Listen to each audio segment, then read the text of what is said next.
have this brand new 2023 Yamaha R1 in. So today what we're gonna do is install a full Akrapovic exhaust system and a BMC air filter in this bike. So right now what we're actually gonna do is run the baseline on it. It's 100% stock chain and sprocket, stock air filter, stock exhaust, stock. And then today we're gonna swap out the exhaust and the air filter, and then we're gonna get it back on the dyno here. We're gonna rerun it and see what it does as a new baseline, and then we're also gonna ECU flash and dyno tune it, so you'll get to see all 3 layers. I don't wanna talk, how you tryna press the quit and really you was soft. Oh, you know what's capping, homie, you don't know the law.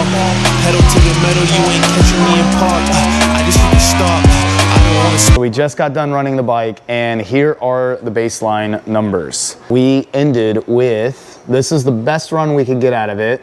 We got 164 wheel horsepower with 74 foot-pounds of torque. Lewis is actually in the middle of removing the exhaust system here, the stock system, and got the mid pipe and the muffler off so far, and we're in the middle of gonna go ahead and take off the header. And yeah, and then start installing the full Akrapovic here. So this is the factory header, the Yamaha R1 header, and it's titanium.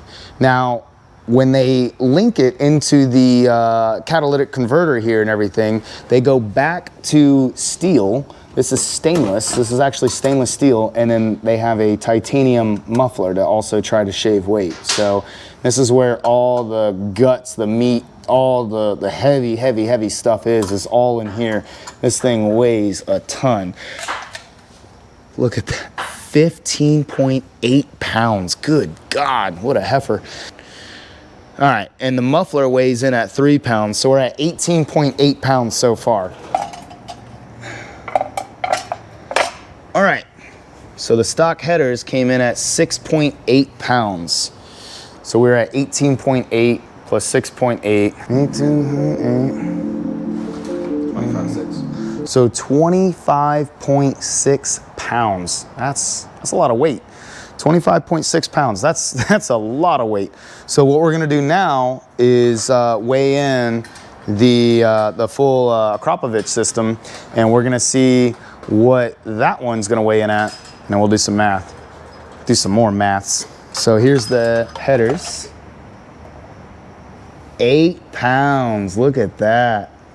Wow, 8 pounds, incredible. For the full header, and that includes the mid pipe as well. Gentle, very, very gentle. 4.4 pounds.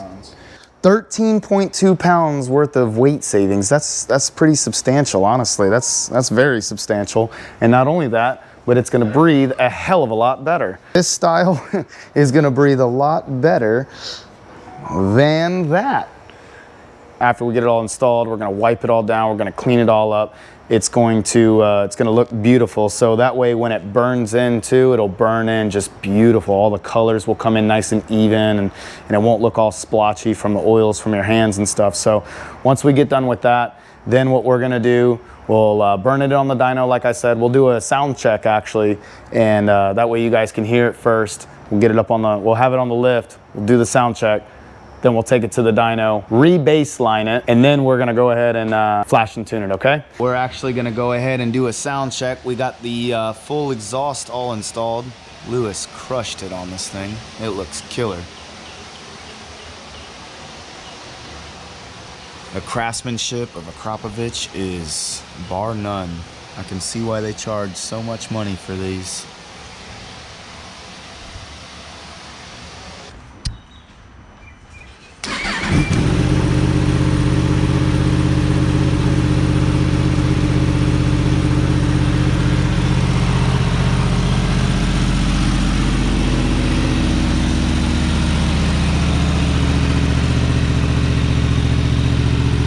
We are going to have a check engine light because we did remove the O2 sensors. We did unplug them from the system. So we're gonna have a check engine light for right now, but that we can delete also in the ECU. So he won't have any check engine lights whenever we're finished flashing and tuning the bike.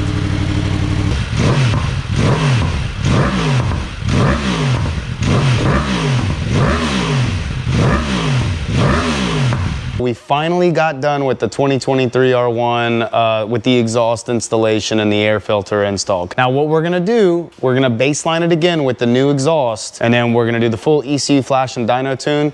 I just got done warming it up, and yeah, we're gonna see what kind of numbers it does. There is a silencer in this exhaust, and I'll show you real quick. You see right here, it does come with a silencer option here. This particular gentleman, he does ride on the track. He's got a couple of track bikes. He wants to take this one on the track as well every now and then. So the way we're gonna tune it, like I said, we're gonna tune it with that silencer in. It does make a little bit of a difference. We've tested this before on a different R1, on another 2023 R1. It didn't make a huge difference. It was only about 2 horsepower of a difference. So still fairly close to being the final numbers that we're wanting. So we're gonna go ahead and leave this one in, okay? With that being said, let's get into it. I don't wanna talk. How you try to press the kid and really you was soft. All you know is capping, homie, you don't know the law. Pedal to the metal, you ain't catching me in park. I just need to stop. I don't wanna speak. Talking all that good, so I just hit you with the please. Running up the score like Tyreek. We just got done dynoing it with the full exhaust and the BMC air filter that we installed. The blue line is the new baseline, and the yellow was completely stock. So if you notice, we actually picked up a little bit of low end to mid-range horsepower and torque. About 6.5 wheel on horsepower and about 3 foot-pounds of torque or so. That's not bad, actually, about 5 to 6 horsepower. That's not bad at all for just slapping the exhaust on. However, look what we got going on down here. We have a really lean air fuel ratio and low end going into mid-range throttle here. We're at 15.3 air fuel ratio. That's extremely lean. Even though we're making more power, this is actually gonna feel worse. Overall, it's gonna feel worse because the air fuel is so lean, it's actually gonna have some hesitation when you pull through it. And you'll have like a little bit of a stuttering almost. And I noticed while we were driving it on the dyno here, while I was kind of cruising through the gears, it has many different lean spots where the bike is like basically shuddering, it's hesitating, it doesn't feel right, it doesn't feel fluid, it doesn't feel smooth. Everything that customers want their bike to ride like, it does the opposite basically. And that's typically what we see whenever you slap on an exhaust, when you delete the catalytic converter and you throw in a higher flowing air filter. Overall though, the rest of the air fuel is not horrible. There are some lean spots. Here's another pretty bad lean spot right here. 14.2 at 10,000, almost 200 RPM. We got a really bad lean spot there.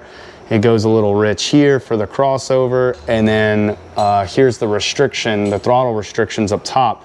And it runs pretty lean up top too. At 13.8, you're outside the comfort zone up there. That's pretty lean as well. And again, here's another part. We lost a foot-pound of torque as well during the transition of putting this exhaust on. So some of these exhaust companies will actually claim, oh, you don't need to tune the bike after you install our exhaust. It's fine, it's good, just throw it on there and ride. Clearly, you can see that it needs a tune desperately in order to fix these power loss and this torque loss, along with just making the bike healthier and smoother overall for your throttle response. So I highly recommend that you do get it tuned. I highly recommend at least you throw it on a dyno so you can see what's going on, and at least you'll know for sure, rather than just taking some exhaust company's word for it so that they can make another sale. We're gonna get this thing started. I'm gonna kick it off. We're gonna throw on a base map that I've made for these bikes.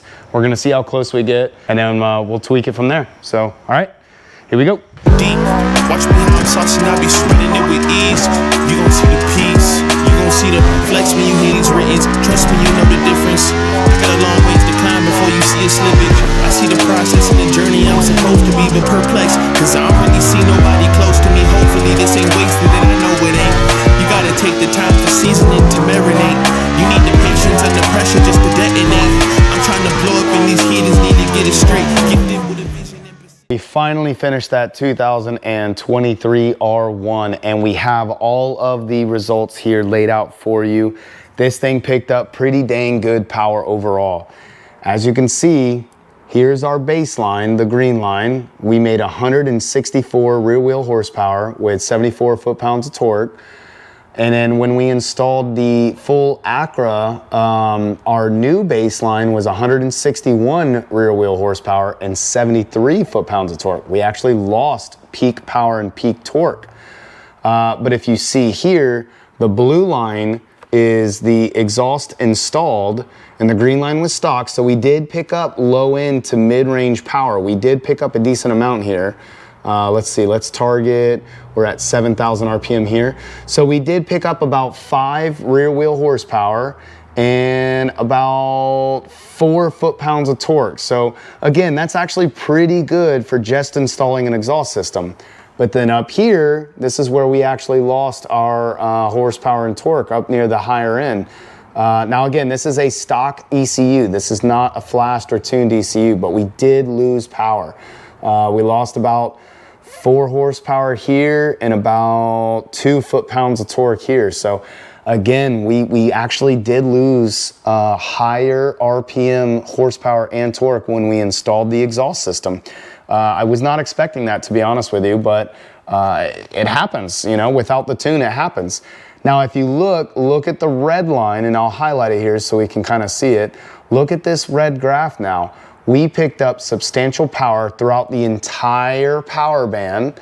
We didn't lose any power at all. We actually had all gains, and that's because we had the exhaust installed and the air filter in, so it enabled us to pull the power out of the bike now that all the actual mechanical restrictions are gone.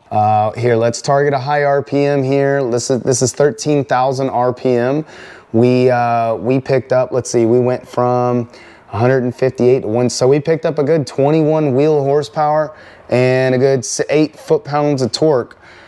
So 8 foot-pounds of torque and 20 wheel is not too shabby. That's actually very, very, very substantial. And the higher the RPM, the more power we actually picked up. So 182, here we're at 13,600 RPM.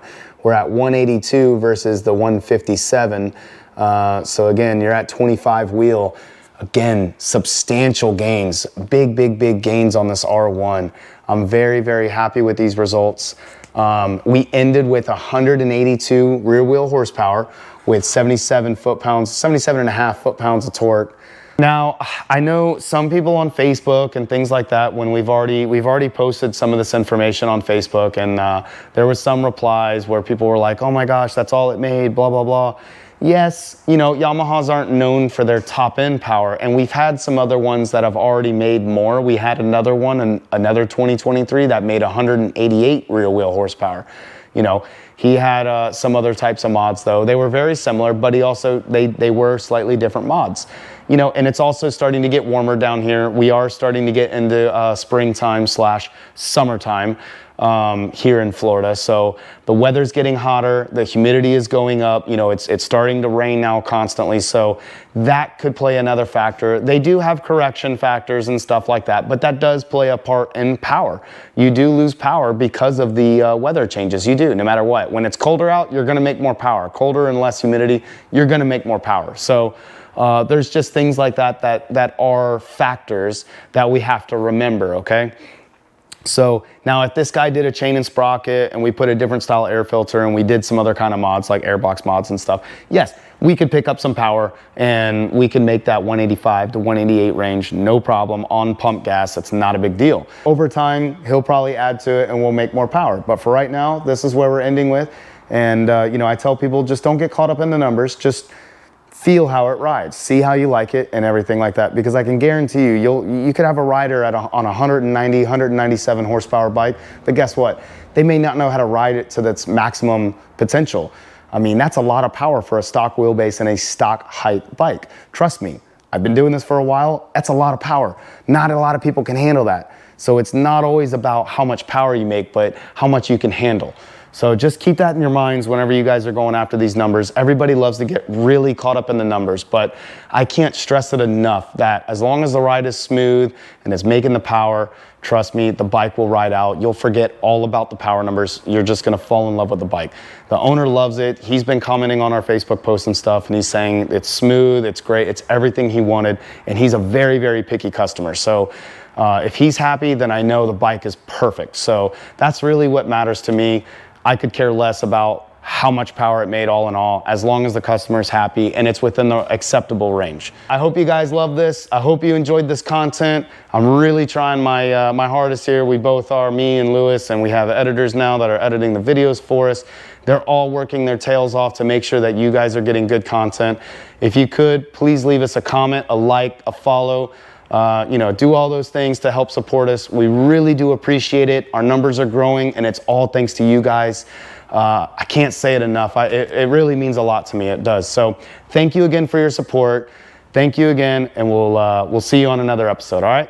See ya.